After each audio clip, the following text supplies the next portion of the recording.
আমার প্রিয় ছাগল, আমার প্রিয় ছাগল। আরে আরিয়ান, আজান দিয়ে দিছে, চল নামাজ পড়ে আসি। ভাইয়া তুমি এখন নামাজ পড়ে না, আমি পরে পড়ে নিব। আমার প্রিয় ছাগল, আমার প্রিয় ছাগল, তুই আমার হিরের টুকরা, তোকে কোরবান দিলে আমার কলিজা হয়ে যাবে টুকরা টুকরা। কিরে আরিয়ান, কালকেও এক ওয়াক্ত নামাজ পড়ছ না, আজকেও কি নামাজ পড়বি না? আজান দিয়ে দিছে, যা তাড়াতাড়ি নামাজ পড়তে যা। ভাইয়া আমি এখন নামাজ পড়বো না, আমি এখন ছাগলের সাথে খেলবো। আমার প্রিয় ছাগল। ও তো দেখি নামাজ একদমই ছেড়ে দিছে, আমাকে একটু ব্যবস্থা করতে হবে।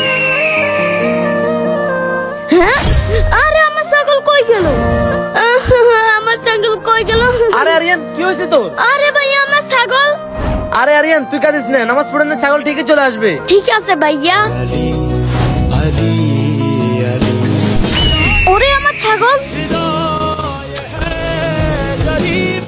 আরিয়ান, তোকে একটা কথা বলি, দুপুরে যখন তুই বিশ্রাম নিচ্ছিলি তখন আমি ছাগলটাকে লুকিয়ে ফেলি। পশু কুরবানি করা হচ্ছে সুন্নাতে ইব্রাহিম, আর নামাজ পড়া হচ্ছে ফরজ। কুরবানি না করলে শাস্তি দেওয়া হবে না, কিন্তু নামাজের জন্য কিয়ামতের মাঠে শাস্তি দেওয়া হবে।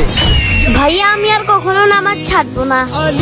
গাইজ, গরু ছাগল ভেড়া এই তিনটার মধ্যে কোনটা দিয়ে কোরবানি দিচ্ছ তোমরা?